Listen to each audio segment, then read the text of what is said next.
Iglesia Cristiana La Familia presenta un mensaje a la luz de la palabra,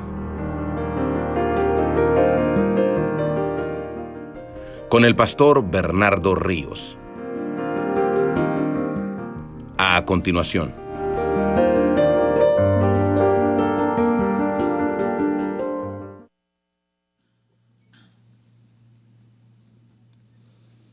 Juan, capítulo 12, versículo 12.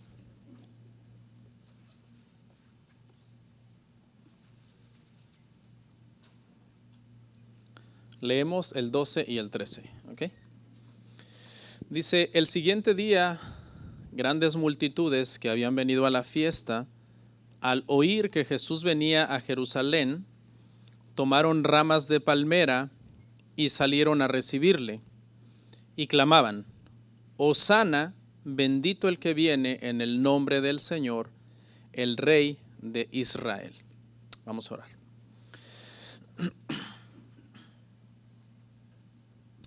Padre, gracias por esta oportunidad de predicar el Evangelio delante de la congregación, Señor.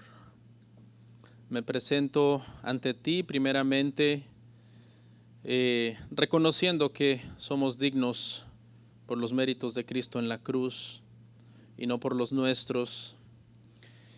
Y me presento ante mis hermanos sabiendo, Padre, que no soy el dueño de la verdad. Ese no es el propósito de un predicador. El predicador se debe de presentar como esclavo de la verdad. Es decir, leal y fiel a la verdad, no tratando de ser él mismo la verdad, sino de ser fiel a esta, Señor. Gracias porque solo por tu amor y misericordia tenemos los predicadores, Señor, el derecho de poder enseñar tu palabra. Amén. Amén. Pueden sentarse, hermanos.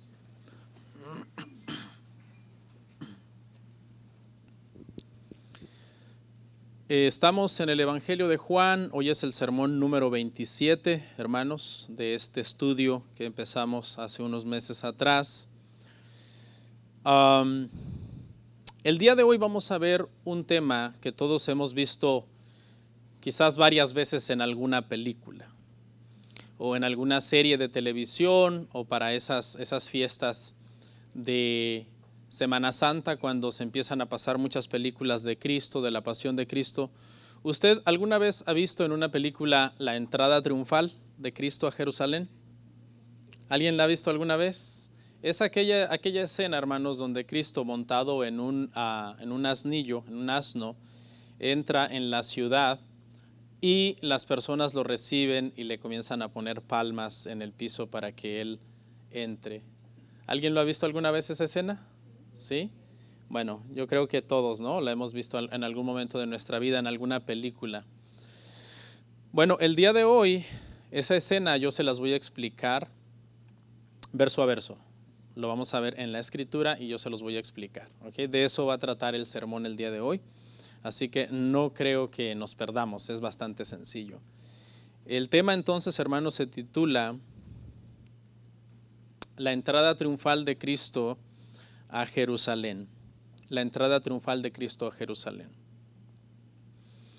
Básicamente, hermanos, lo que esto significó fue la presentación oficial de Cristo como el Mesías y como el Hijo de Dios. ¿Ok? Esto fue lo que significó la entrada triunfal desde la perspectiva de Dios.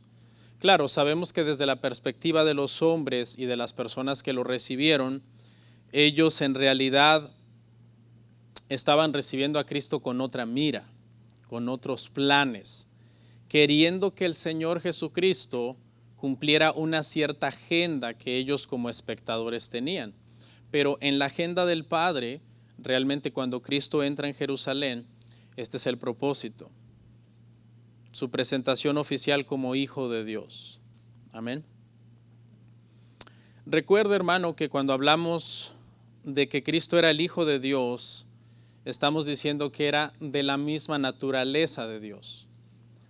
Amén. Eso es bien importante saberlo cuando estamos hablando del Evangelio de Juan. Cada vez que los cristianos, hermano, decimos que Cristo era el Hijo de Dios, esto es algo que me gustaría que todos lo aprendamos, hermano, y lo tengamos claro. Estamos diciendo que Cristo es Dios. ¿Ok? Eso es lo que estamos diciendo. En algún momento quizás usted se lo va a tener que aclarar a alguna persona, porque para otras personas Cristo también es el Hijo de Dios, pero no es Dios.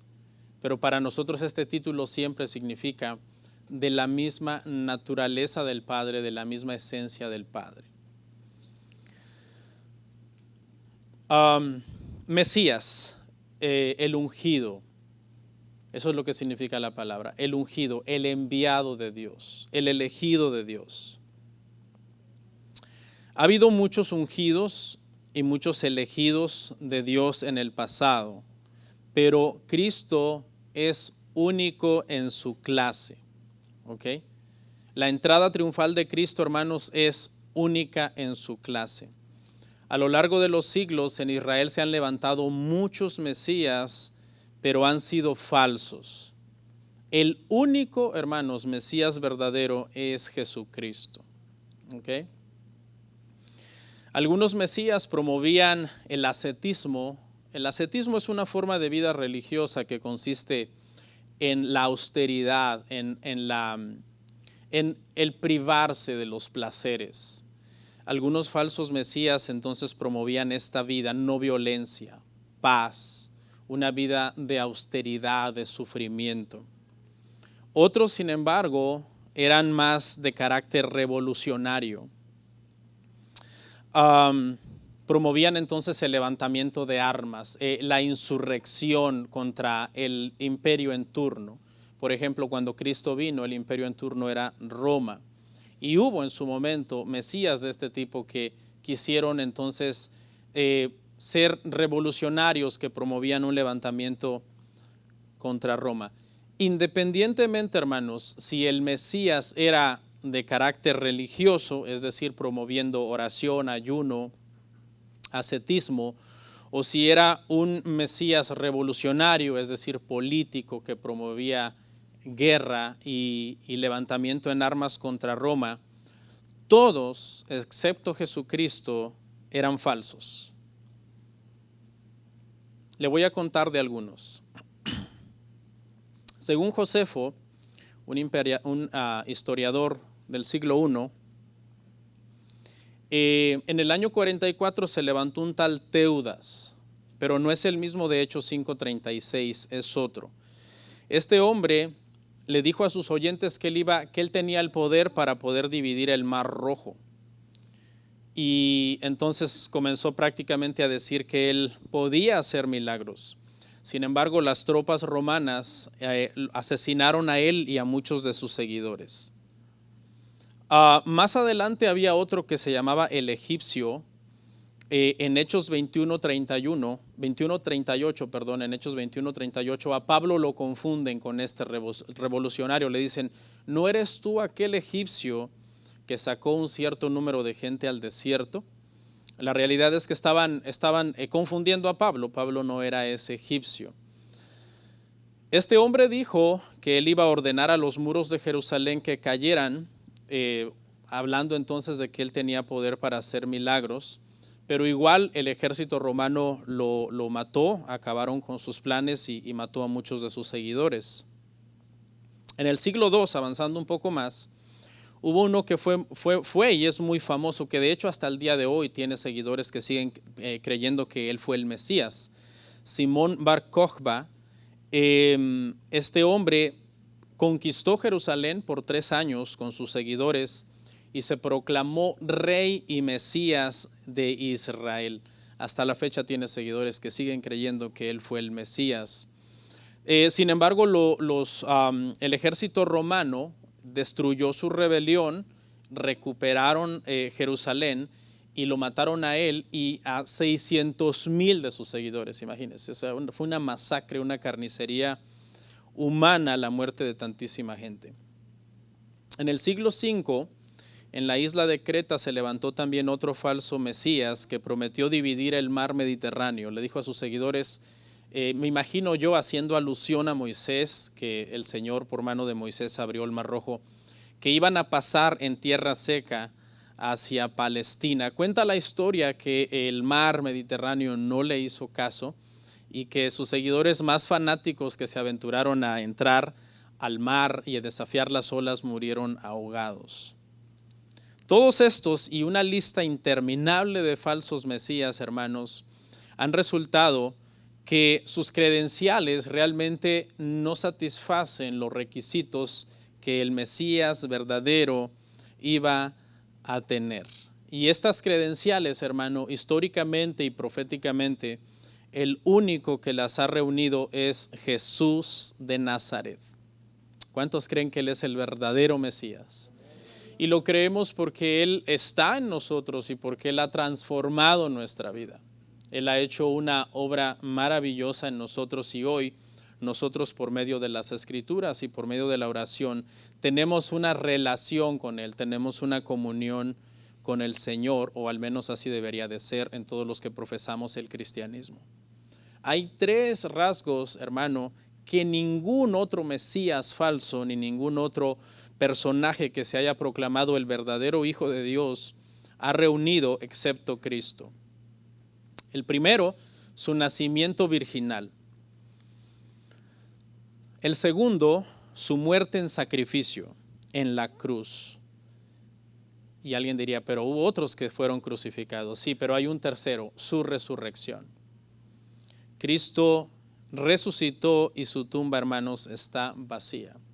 A lo largo de los siglos, cuando vemos el recuento del Antiguo Testamento, vemos a grandes hombres de Dios como Abraham, Moisés, David en tiempos del Antiguo Testamento, y uno muy grande, de hecho más grande que todos los del Antiguo Testamento, en el Nuevo Testamento, Juan el Bautista, y resulta que ninguno de ellos cumplió estos requisitos que Cristo cumplió. Nacimiento virginal, muerte en la cruz, en sacrificio por los pecadores. Fue muy diferente la muerte en la cruz de Pedro. La muerte en la cruz de Pedro no expió el pecado absolutamente de nadie, ni de ningún otro judío que haya sido crucificado antes. Pero la muerte de Cristo sí tenía este poder de expiar los pecados de aquellos que ponemos nuestra fe en Él. Y no se diga el tercer punto, que es el de resucitar. Sabemos que todos estos hombres murieron y pues no resucitaron. Amén. Vamos a analizar, hermanos, nuestro pasaje. Vamos a ver el verso 12 primeramente solo bajo el título Se le llegó el tiempo. Se le llegó el tiempo. Estamos hablando de Cristo, que a Él se le llegó la hora. Dice, el siguiente día, grandes multitudes que habían venido a la fiesta al oír que Jesús venía a Jerusalén. Este siguiente día, hermanos, fue el día siguiente después de la cena que sus amigos le habían organizado a Jesús en Betania. ¿Se recuerda? Fue nuestro último tema. ¿Ok? Dice que Marta le servía y María derramó aquel perfume de nardo puro en Cristo. Y después de ese día, hermanos, al siguiente día fue que sucedió esta escena donde Cristo entra en Jerusalén. Esta entrada es importante porque Jesús ya había entrado antes en Jerusalén, ¿verdad? Esta no es la primera vez que Cristo viene a Jerusalén, pero es la última vez que Él viene a Jerusalén. ¿Por qué? Porque este día es un domingo, hermanos, y 5 días después, el viernes por la tarde, a las 3 de la tarde más o menos, Él entrega su espíritu en la cruz. Él muere en la cruz. Entonces, por eso es que esta es la entrada triunfal. Hubo muchas otras veces que Él entró a Jerusalén cuando Él había venido a la Pascua en otras ocasiones, pero esta era su última Pascua. El Evangelio de Juan relata 3 Pascuas y esta es la última. Y por eso es que creemos que su ministerio dura 3 años, 3 años y medio aproximadamente. Los textos paralelos dicen, hermano, que justo en este momento, cuando a Cristo lo tienen en la mano el Sanedrín para matarlo, no lo quieren matar en este momento. Se recuerda que ellos ya han decidido matarlo. Es más, han dicho, cualquiera que sepa dónde está él, dennos información para echarle mano y para poderlo matar. Pero sin embargo, Mateo 26, 3 al 5 dice que ahora que él ha venido, ahora él ya no se está escondiendo, ahora él ya no está en lo secreto por allá en una reunión de incógnito, sino que viene abiertamente, y entonces la gente tiene miedo a la reacción. El Sanedrín, tiene miedo a la reacción de la gente, y entonces se proponen matarlo otro día. Dicen, no lo matemos ahora, hay mucha gente, y se proponen entonces matarlo una vez que la fiesta ha pasado y la gente se ha ido de la ciudad. Un dato importante aquí, hermanos, es que mientras que la hora de Cristo no llegaba, ¿se acuerda cuando a veces intentaban echarle mano? Y dice el pasaje que por cuanto su hora no había llegado, él pasaba en medio de ellos y no le podían hacer nada. Pero ahora que su hora ha llegado, él no se va fuera de Jerusalén a un lugar de protección, sino que ahora él viene a Jerusalén voluntariamente, para que se cumpla la palabra de que nadie le quitó la vida, sino que él la puso por sus amigos. ¿Cuántos son amigos de Cristo? ¿Sí? ¿Qué mejor amigo que aquel, dice, que voluntariamente puso su vida por nosotros en la cruz del Calvario? Y ante esto entonces vemos la reacción de la multitud emocionada en el verso 13.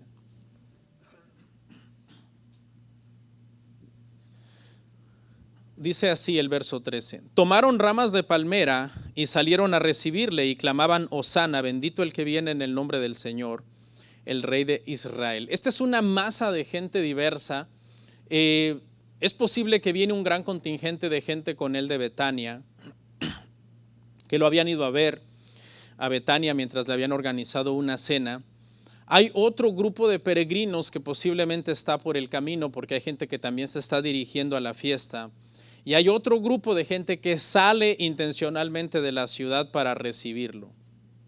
Entonces es una masa de gente de todo tipo. Unos eran judíos nacidos en Israel, otros eran prosélitos, otros eran una mezcla de gente, ¿no? Los típicos prosélitos que eran griegos, es decir, gente de otra nación, pero que había dejado el paganismo, se habían convertido al Dios de Israel, y ahora entonces, ya que no son paganos, vienen a Jerusalén a celebrar la Pascua.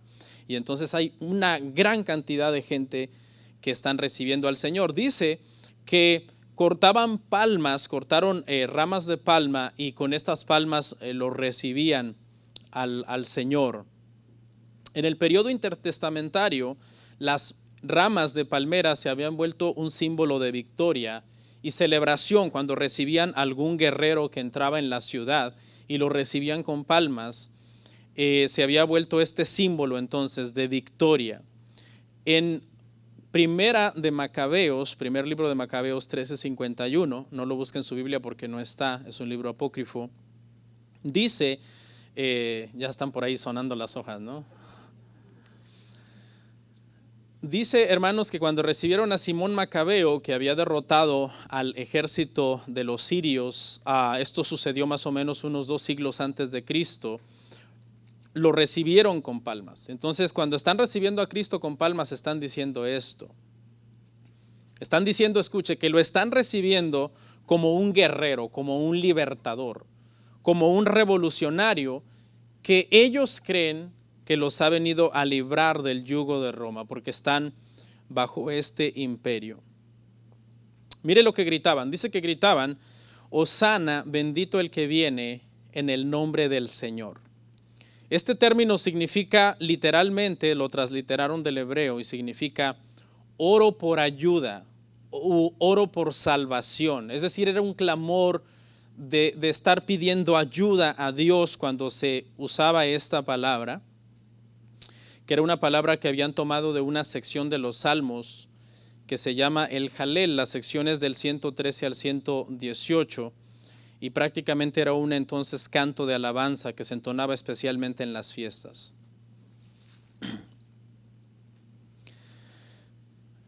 Aparte de Hosana, están diciendo Rey de Israel. Están entonces con esto tratando de hacer que Cristo acepte el título que ellos le están dando, porque ellos ya le han tratado de coronar como rey en Juan 6, 14 al 15, pero como su intención era tenerlo como un rey político, en el pasaje dice que Cristo dispersó a la multitud y no les permitió que lo coronaran como un rey político, porque ese no fue el propósito para el que Él vino. Cristo sí está aceptando que lo llamen rey, pero es bajo sus propios términos, como el rey enviado de Dios, no a derrotar a Roma y a quitar el yugo de todos los impuestos y de todas las reglas que Roma les había puesto, sino como el rey de Israel que venía a derrotar al pecado en la cruz para precisamente hacer verdaderamente libres a las personas, porque ese era el problema más grave que la gente tenía, el problema de estar esclavos del pecado, no tanto esclavos de Roma. Jesús no vino a hacer reformas sociales en su contexto en el siglo I para liberar a los israelitas de los impuestos o de que ya no llevaran la carga de los soldados romanos, sino para que fueran, dice, y conoceréis la verdad, y entonces esa verdad los haría verdaderamente libres. No una libertad física meramente, sino una libertad verdadera. Los que estamos en Cristo hemos experimentado esta libertad verdadera, de ser, hermanos, libres del pecado. Él, hermanos, no se alegra. En el texto paralelo, en Lucas 19, 41 al 44, dice que él, en lugar de decir, sí, síganme llamando rey y sigan orando por salvación, se lamenta. Porque él sabe que esta gente que hoy está gritando Hosana, 5 días después estarán gritando crucifícale. Y dice que se lamenta sobre Jerusalén y llora sobre Jerusalén y dice, si hubieras conocido el tiempo de tu visitación.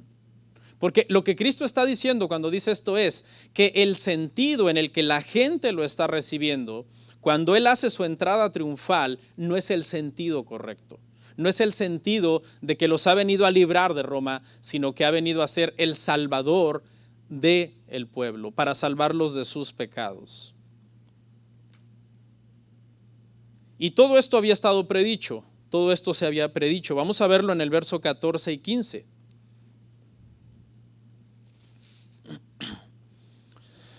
Y halló Jesús un asnillo y montó sobre él, como está escrito: no temas, hija de Sión, he aquí tu rey viene montado sobre un pollino de asna. Se cumplió a la perfección esta profecía. Esta profecía está en Zacarías 9:9.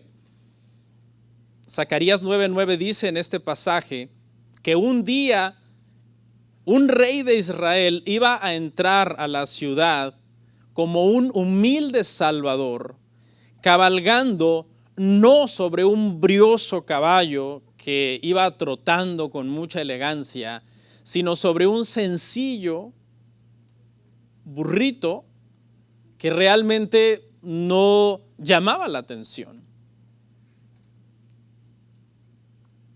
Un día Cristo vendrá como un gran conquistador, pero esta no era la ocasión. Esta era su primera venida, y su primera venida vino como Cordero de Dios, que quita el pecado del mundo. Pero Él vuelve, ¿cuántos saben? Cristo vuelve. Y cuando vuelva, dice la palabra, nos enseña que entonces sí volverá en un brioso caballo blanco, conquistando y para conquistar. Dice la Escritura que todos sus enemigos temblarán de terror ante la ira del Cordero, y aún a los montes le dirán que caigan sobre ellos y que los cubra de la ira del Cordero. Pero en esta oportunidad Él ha venido como un humilde y sencillo Cordero de Dios que vino a morir en la cruz del Calvario para que todo aquel que en Él cree no se pierda, mas tenga vida eterna. Si tú estás hoy aquí escuchando el Evangelio y el Señor Jesucristo no es el dueño, el que timonea tu corazón, el que dirige tus pasos, hoy es el día que tú puedes decirle al Señor que estás dispuesto a entregar tu vida, que te acepte, que te perdone, que te dé vida eterna. ¿Cuántos dicen amén? Hazlo antes de que sea demasiado tarde, porque cuando Él venga en plan de juez, no habrá más oportunidad para las personas. Es ahora que Él, hermanos, se presenta entre nosotros como un Salvador. Muchos no entendieron todo esto, hermanos. Muchos no entendieron todo esto, inclusive los apóstoles no lo entendieron. Lo vamos a ver en el verso 16. Dice, estas cosas no las entendieron sus discípulos al principio, pero cuando Jesús fue glorificado, entonces se acordaron de que estas cosas estaban escritas acerca de Él y de que las habían y de que se las habían hecho. ¿Okay? Fue una escena, acuérdese, todo el mundo está pensando que es un conquistador. Y algunos de los discípulos también no entienden toda esta escena de lo que está pasando. Quizás algunos hasta llegaron a pensar, posiblemente terminó aceptando el título de rey libertador que le quisieron dar, y que en su momento en Juan 6 no lo aceptó, sino que lo rechazó.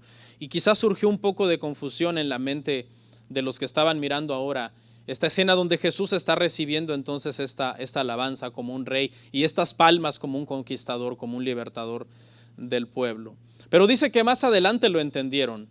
Cuando ya el Señor fue glorificado, dice que se acordaron y entonces lo entendieron, porque todo esto estaba escrito acerca de Él. Seguramente el Espíritu Santo trajo a su mente los pasajes que habían hablado, por ejemplo, este que mencionábamos de Zacarías 9:9. Y el Espíritu Santo, recordándoles la palabra, entonces los llevó a entender que eso había estado escrito. No solo a entenderlo, sino también a escribirlo para que fuera parte del Nuevo Testamento. La reacción de los fariseos, vamos a ver, el rechazo de los fariseos. En el verso 17, vamos a leer hasta el 19. Y daba testimonio la gente que estaba con él cuando llamó a Lázaro del sepulcro y le resucitó de los muertos, por lo cual también había venido la gente a recibirle, porque había oído que él había hecho esta señal. Pero los fariseos dijeron entre sí, ya veis que no conseguís nada, mirad, el mundo se va tras él. Porque todo el mundo daba testimonio, lo estaban recibiendo como un rey poderoso que venía de resucitar a Lázaro, alguien que ya tenía 4 días en el sepulcro. Y seguramente las conclusiones que están sacando en su mente es que si tiene este poder para traer los muertos a la vida, tiene poder entonces para ayudarles de otras formas en todas las necesidades que ellos tengan. Lo están viendo más como alguien que vino a arreglarles la vida, hablando físicamente, sus problemas sociales, más que alguien que vino realmente a salvar su alma y a morir por ellos en la cruz del Calvario. Y la reacción de los fariseos es de enojo, porque dice que tras haber estado poniendo tropiezo, metiéndole el pie al ministerio de Cristo por todos estos años, ahora dice que miren lo que han conseguido, todo mundo se va tras él.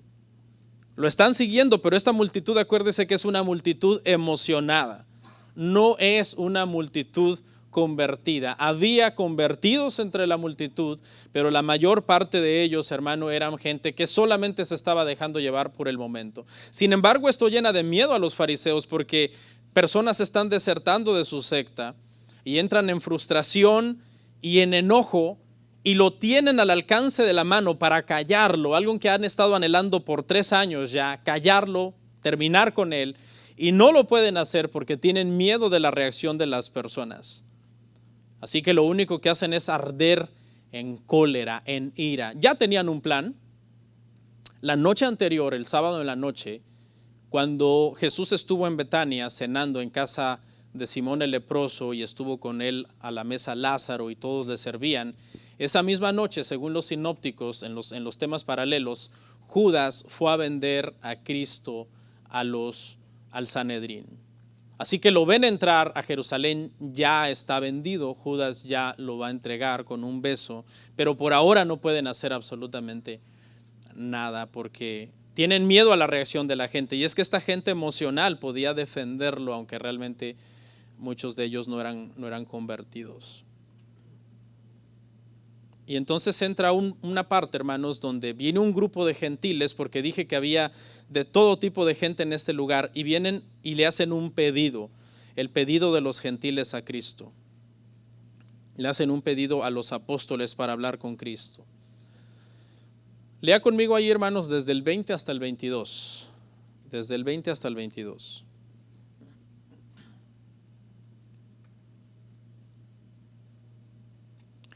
Dice, había ciertos griegos entre los que habían subido a adorar en la fiesta. Estos pues se acercaron a Felipe, que era de Betsaida, de Galilea, y le rogaron diciendo, Señor, quisiéramos ver a Jesús. Felipe fue y se lo dijo a Andrés. Entonces Andrés y Felipe se lo dijeron a Jesús. Decía yo que posiblemente estos son entonces judíos convertidos, prosélitos convertidos al judaísmo. Dice que eran griegos. El pasaje los identifica como personas entonces que habían venido de algunas otras de las naciones, pero dice también que habían venido a adorar. Y estos son entonces las personas que siendo paganos, que siendo gentiles delante de los judíos de nacimiento, se convertían del paganismo, prácticamente abrazaban la Torá y pasaban por un ritual de circuncisión, entre otras cosas, y se comenzaban a vestir y a comer y a actuar como los judíos. Y originalmente esta gente no vino a Jerusalén a ver a Jesús, originalmente vinieron a celebrar la Pascua, porque ahora están, ¿verdad?, bajo la fe de Abraham y tienen que celebrar estas fiestas. Pero ahora que han oído hablar de Cristo, ahora ellos quieren más que meramente ser descendientes del judaísmo o abrazadores del judaísmo, quieren ahora acercarse a Cristo. Y aquí hay una lección para nosotros, hermanos, porque hay personas que enseñan que el judaísmo, que Cristo, es el camino al judaísmo. Hay gente que dice eso, dicen, si ya te convertiste al judaísmo, eso es señal de que el Señor te está llamando a que abraces su verdadera religión, que es el judaísmo. Y la realidad es que este pasaje no es explícito, pero podemos ver que esta gente que ha abrazado el judaísmo están viendo el judaísmo como un camino entonces para acercarse a Cristo. Se convertían entonces del judaísmo a Cristo y llegaban a entender estas personas que en su momento eran paganos y decían, yo puedo comer cerdo, por ejemplo, les cito algo, decían, yo puedo comer cerdo porque soy pagano, no hay ninguna ley para mí. Se convertían al judaísmo y entonces decían, no puedo comer cerdo. Pero cuando estas personas venían a Cristo y entendían la libertad que tenían en Cristo, decían, yo puedo comer cerdo, ahora lo entiendo perfectamente. ¿Okay? Ese es el verdadero camino que nos va llevando en el entendimiento y que nos lleva entonces a descansar en Cristo y a tener la libertad verdadera en Cristo. Estas personas se acercan a Felipe, no van directamente a Jesús. Felipe es un nombre griego, es probable que lo conocen, ellos son griegos. El nombre Felipe es griego, es posible que lo ven como el punto de contacto por la cuestión del idioma. Felipe quizás habla muy bien griego, quizás la conversación es en griego, y entonces le dicen que quieren hablar con Jesús. Felipe no toma la decisión de llevarlo directamente, está indeciso, va a consultar con Andrés. Andrés es muy importante en el ministerio de Jesús, fue el primer discípulo junto con Juan, es hermano de Pedro y entonces quizás busca en consenso la opinión. ¿Será prudente que llevemos a estos griegos al Señor? ¿Será prudente si Él ya nos dijo en una ocasión anterior cuando nos envió a predicar que Él no vino sino a las ovejas perdidas de la casa de Israel? ¿Se acuerdan? Lucas 10. Pero ¿cuál es el contexto de ese pasaje? El contexto de ese pasaje es que vino primero no únicamente a ellos, y después el evangelio se propagaba a todo el mundo independientemente de dónde fuera la persona. No importa, lo que salva, como bien decía un pastor que oía yo en estos días, no es la raza, sino la gracia de Dios. Eso es lo que salva. Y entonces el Señor Jesús da un discurso aprovechando que estos griegos están ahí para entonces enseñar un misterio que Pablo enseñó en el libro de Efesios, en la carta a los Efesios. Y el misterio es que en el evangelio Dios salva a todos por medio de Cristo, independientemente quién sea la persona. Ese misterio no fue revelado completamente en el Antiguo Testamento, sino que en el Nuevo Testamento es revelado ese misterio. ¿Qué es el evangelio? El evangelio es salvación para todo aquel que cree, de toda lengua, de toda tribu, de toda raza, de todo color de todo trasfondo cultural. Y eso es lo que Cristo va a enseñar aquí. Un Salvador para todos. Un Salvador para todos, versos 23 al 26, es la última porción. Sígame ahí con la vista mientras lo leo. Jesús le respondió diciendo: ha llegado la hora para que el Hijo del Hombre sea glorificado. De cierto os digo que si el grano de trigo no cae en la tierra y muere, queda solo. Pero si muere, lleva mucho fruto. El que ama su vida la perderá, y el que aborrece su vida en este mundo, para vida eterna la guardará. Si alguno me sirve, sígame, y donde yo estuviere, allí también estará mi servidor. Si alguno me sirve, es como una repetición, dice: si alguno me sirve, mi Padre le honrará. Jesús, hermano, no comienza a hablar con los griegos. Es más, la respuesta pareciera un poco como impertinente, porque en la última porción le han traído a los griegos y Jesús no inicia una conversación directamente con ellos, sino que da una respuesta extraña, aparentemente extraña. De hecho, a los griegos ni se les vuelve a mencionar en lo que resta del pasaje, pero lo tenemos que entender en el sentido de que los griegos, la presencia de los griegos han originado esta respuesta, donde Jesús va a enseñar que todo aquel, no importa de dónde sea, que crea en Él, es su servidor, y donde Él está, Él también estará, y el Padre también le honrará. Dice, mire lo que dice el Señor: ha llegado la hora para que el Hijo del Hombre sea glorificado. Es la primera vez en el Evangelio de Juan que Cristo dice: ha llegado la hora. Todas las veces anteriores decía: todavía no ha llegado mi hora. Y se escapaba de los que lo querían matar y se iba. Todavía no ha llegado mi hora. Pero ahora ha llegado. Ahora su hora es inminente. Faltan escasas horas para que sea arrestado el jueves por la noche. Traicionado por Judas, arrestado el jueves por la noche, maltratado toda esa noche, juzgado injustamente, sufriendo testigos mentirosos, el oprobio de ser abofeteado, de ser maltratado. Ahora su hora ha llegado. Está a punto de ir a la cruz. Todo ese jueves en la noche pasan haciendo vejación de él, maltratándolo. No duerme. El viernes temprano se toma la decisión, lo crucifican. Tiene que cargar su cruz hasta el monte. Mientras lo maltratan, mientras lo latigan, llevan a su lugar de su crucifixión. Ha llegado, dice, la hora de que el Hijo del Hombre sea glorificado. Su hora es inminente. Y mire lo que dice entonces: esta es la hora. Dice: si el grano de trigo no cae en la tierra y muere, queda solo, pero si muere lleva mucho fruto. Y la ilustración, Jesús usó ilustraciones de la vida común, de la vida corriente, para que la gente entendiera. Sus audiencias eran agricultores, eran campesinos, eran pescadores, eran personas que se dedicaban a diferentes actividades del campo.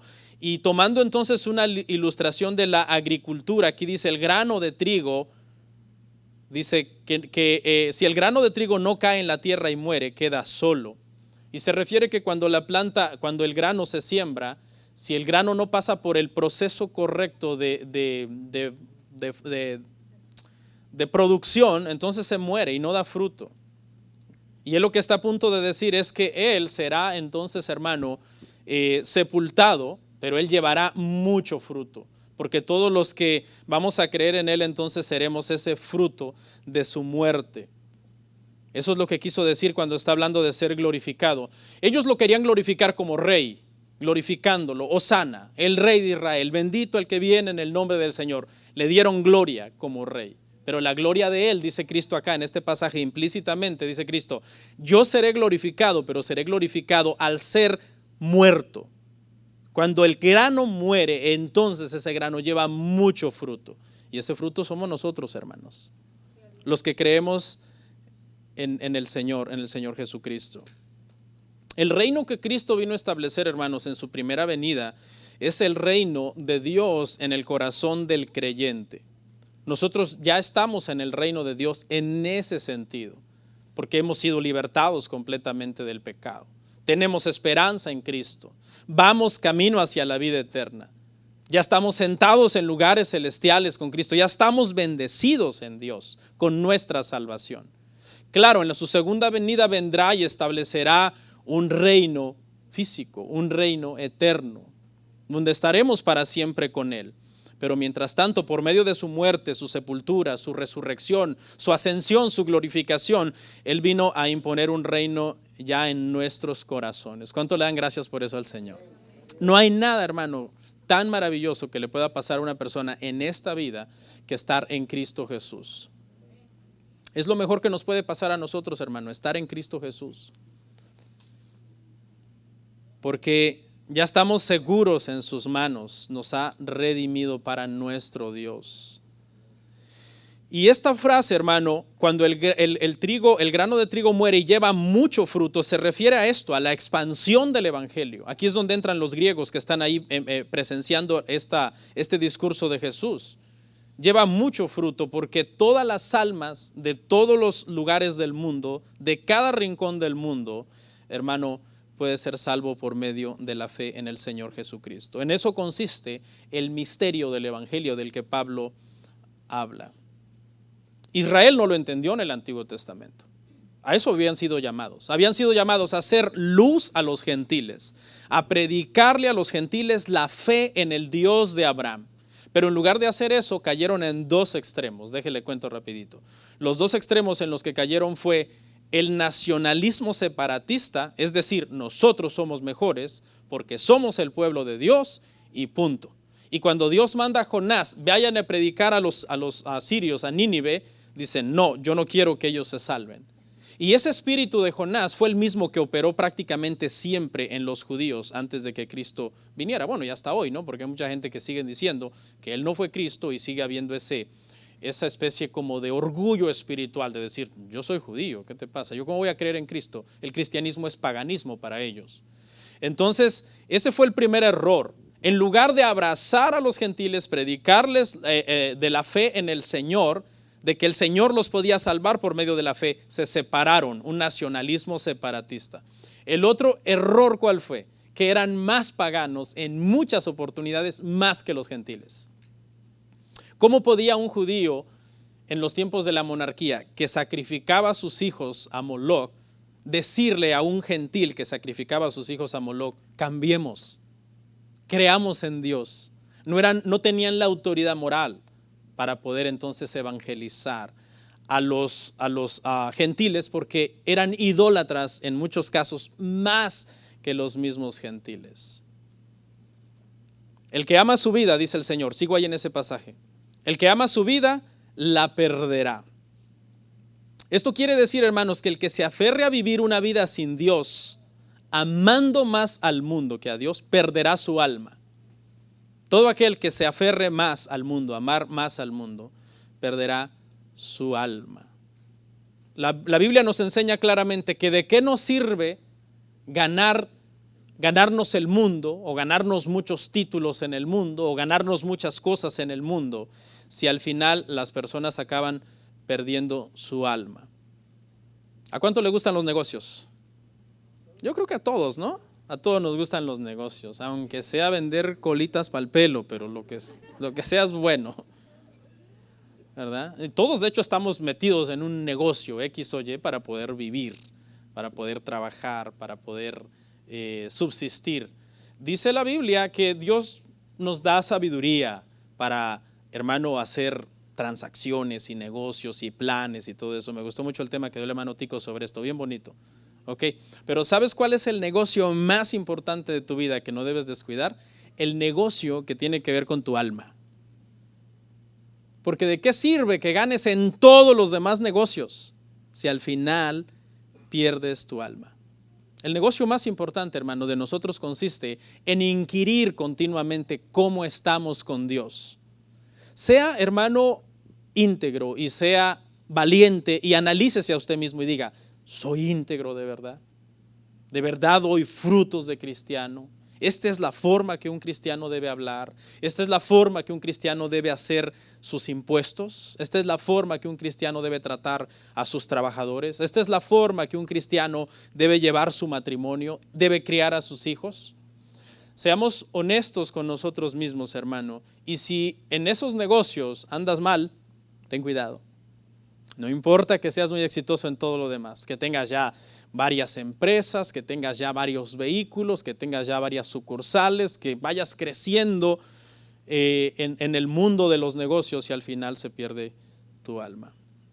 El que aborrece su vida en este mundo para vida eterna la guardará. Esto no se refiere a odiarse a uno mismo, sino a preferir a Cristo por sobre todas las cosas. Esto es aborrecer, hermanos, nuestra vida en este mundo, no odiarnos a nosotros mismos, no. Preferir a Cristo por sobre la familia inclusive. Es cierto, eso dicen las Escrituras. El que no deje padre y madre.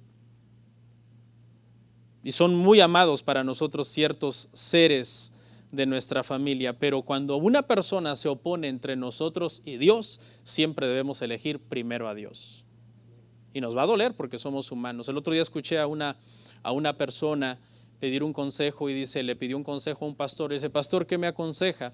Mis hijos casados, yo los crié en el cristianismo, pero ahora que ya son adultos, ellos han apostatado y no creen en Dios ni nada. Y me han dicho que cada vez que yo visite su casa, cuando yo esté en la casa de ellos, en su propiedad, yo no les mencione absolutamente nada de Dios o que deje de venir a verlos. Es una pregunta bien difícil, bien complicada. Pero el pastor radicalmente le dijo, no vayas. Y es bien duro, pero el que se avergüence de Dios delante de los hombres, el Hijo de Dios se avergonzará de ellos delante de Dios. Es bien duro, hermanos. A veces nos toca ser muy radicales en nuestras posturas, porque no podemos ser tibios en nuestras posturas. Y con esto terminamos. Dice, si alguno me sirviere, estará donde yo esté. Un día vamos a estar con el Señor. Y luego, si alguno me sirviere, mi Padre le honrará. ¿Okay? Esta promesa nos debe de llenar de gozo a nosotros, hermano. En los momentos difíciles, acuérdese de esto.